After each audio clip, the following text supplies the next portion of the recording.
Hey guys, I am going to take a chance and repot my Anthurium Vetcheii today. I've been doing a bunch of research, and a lady from the YouTube channel Plant Utopia, I'm sorry I don't know your name, but she has two of these and she has them planted in spag moss. And everything that I have read is saying also spag moss, they want to be kept moist at all times. I'm going to add a little bit more to my spag moss, and first thing that I am going to do is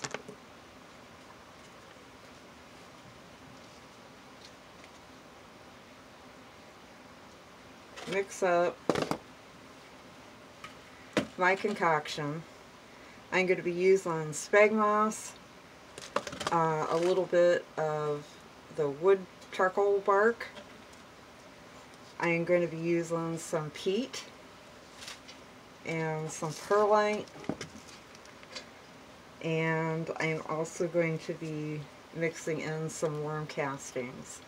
I'm going to mix my worm castings in with my peat first, and then I'll add it to everything else. But I've had my spag moss soaking. My hands are all black from playing with my charcoal. That's always fun. So I want to get this mixed up, just draining out all the water. Because what I'm thinking is, I grow nepenthes, and so what I'm thinking is I'm going to kind of make a mixture like what I put in my nepenthes.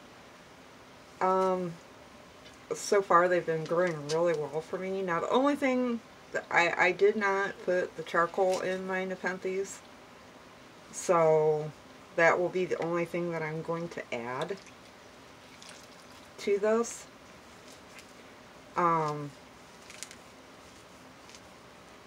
Just kind of breaking up my spag. I want to try to keep it light and fluffy.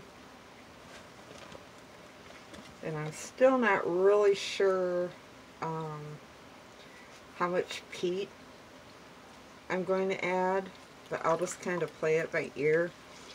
And as a matter of fact, I don't even know if I have enough spag. It's taking out some of this little bit of trash that's in them. But that's okay. If I don't have enough, I'll just wet down some more spag. It don't take that long. Okay, so there's my spag. And then the next thing I'm going to add is a little bit of perlite.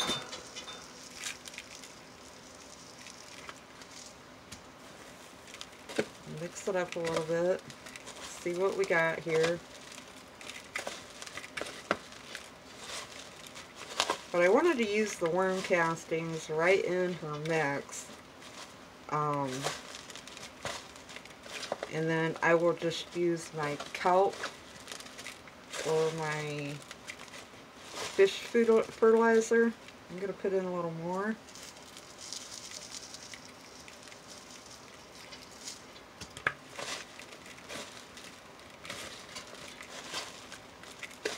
I'm going to just try to get the consistency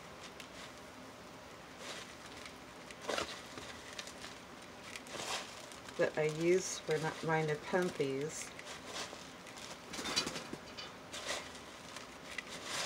because she needs to stay moist, but yet it needs some airflow. So we're going to go with that. I think that looks pretty good. And now what I'm going to do is I am going to, let's see here, I need another cup, an empty cup. I'm going to add little bit of perlite, peat moss. I'm going to go about that much. Add my worm casting. And then just kind of mix it up.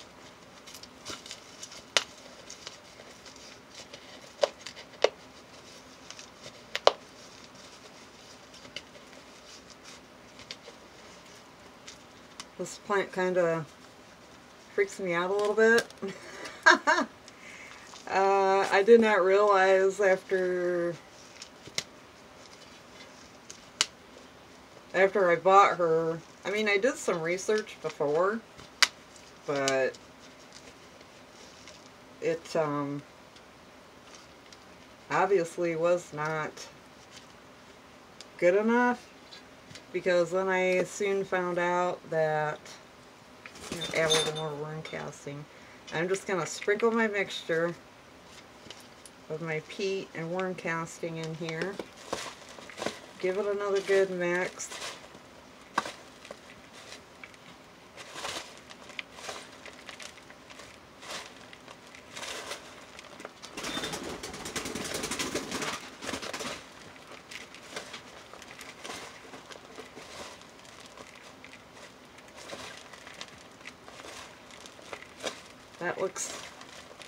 That looks pretty good.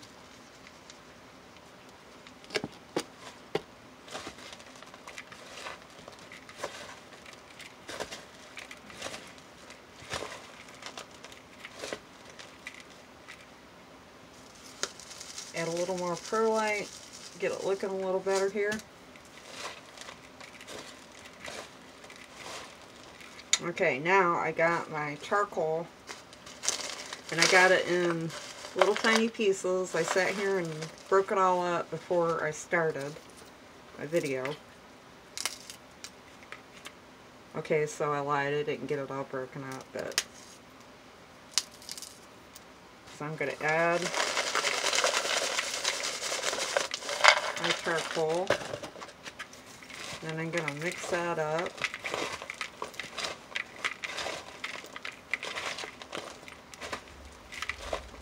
Okay, I think I'm happy with that. So what I'm going to do is I'm going to move all this here stuff, get it out of my way.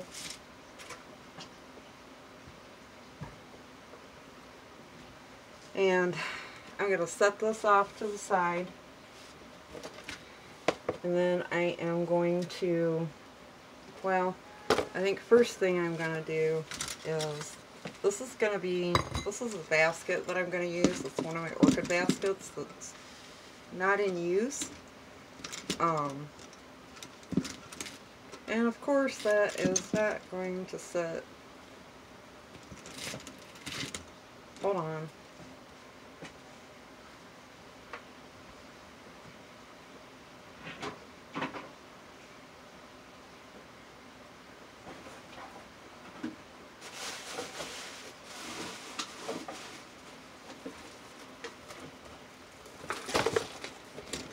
Try those. Okay, there we go.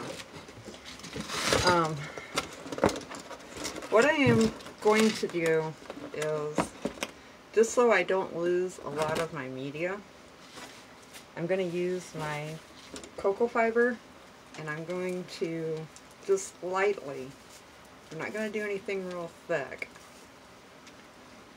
because I want the roots. But I'm just going to make like kind of a nest type situation in here. Kind of like that. You can see. So I just line the top and the sides. And then I'm going to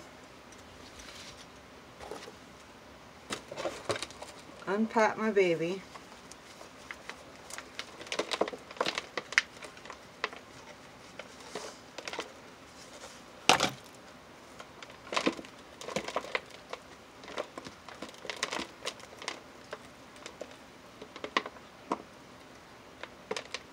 Look at these roots.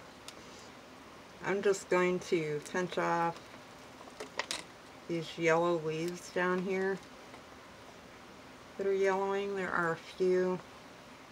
They were like that when she came. I'm going to try to leave some of the soil on. Oh wow, look at the root system. That's what I was hoping for.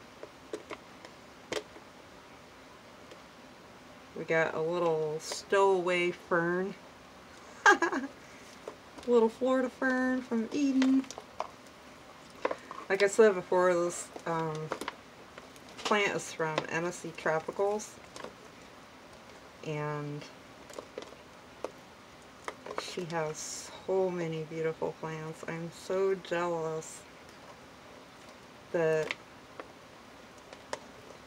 they can grow like that year round with all those beautiful, beautiful plants. Now, my main concern is, I don't know if how Eden grows her plants, but I notice a lot of plants that you get have that plug, and I want to make sure that this does not have a plug. And I am not seeing one, and I'm not feeling one. So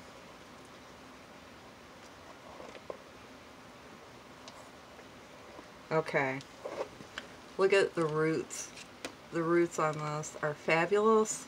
I'm very, very happy. There's another yellow leaf. I'm going to pinch that off.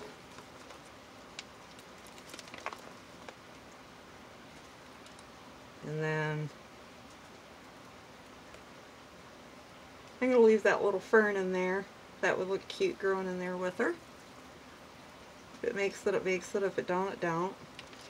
Okay, so now I'm going to set her down and I'll lay this aside. And then I am going to get my basket back up here.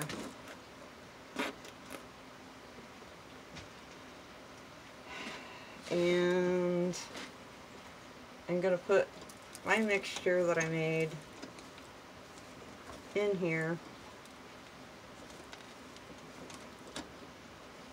And then I think what I might do is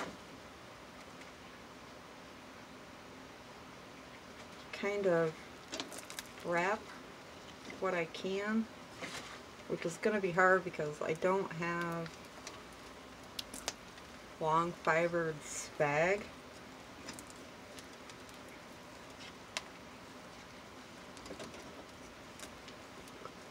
I hear thunder. I worked out in the yard for like 2 days. Got a lot done. I got my banana trees all planted.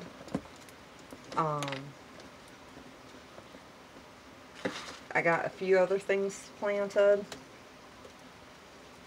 And now for the last 2 days, it's been raining and cold and windy.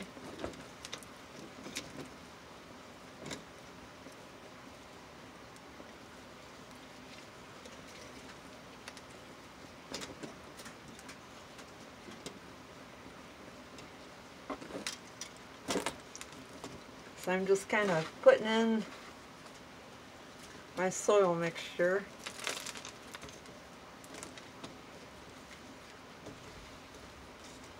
Boy, I hope this plant likes this, because I do not want to lose this plant. First of all, it's a gorgeous plant. Second of all, it was not a cheap plant, but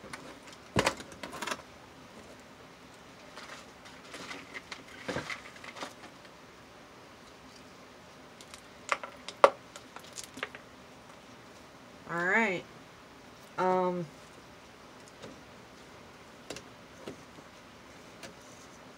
I think that looks pretty good. I think I am happy with that.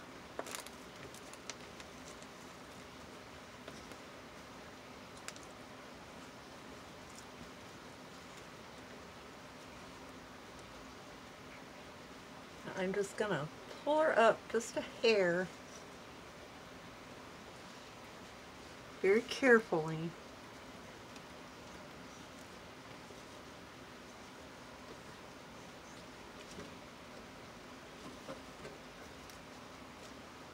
I should have took my wires off, but they're such a pain.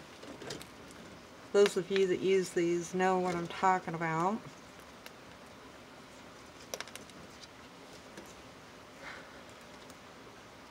And then I've got more mix left, so after I water her the first few times, and if she looks like she needs some more spag, I will add it as I go.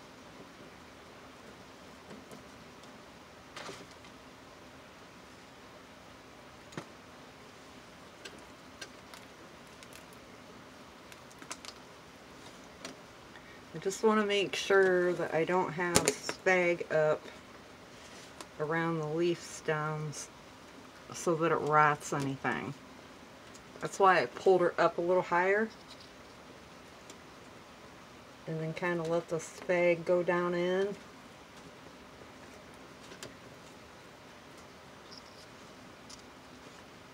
So the last thing that I want to do is rot this plant in any way, shape, or form.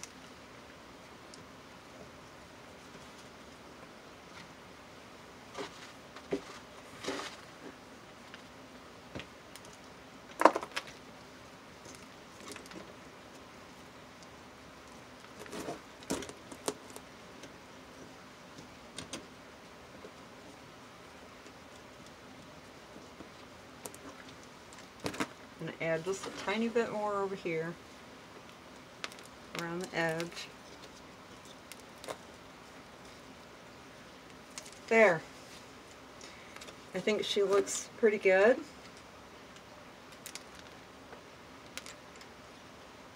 She's not packed in, but I want those roots to be able to stay wet, stay moist, and yet have plenty of air. And I think this little, I'm so glad that I have this little extra basket.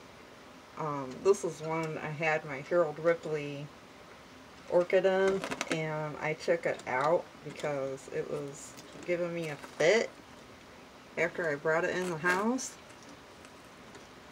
So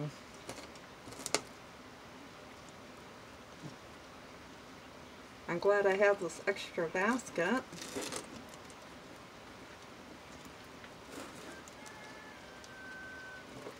I think and I hope she will be happy in here.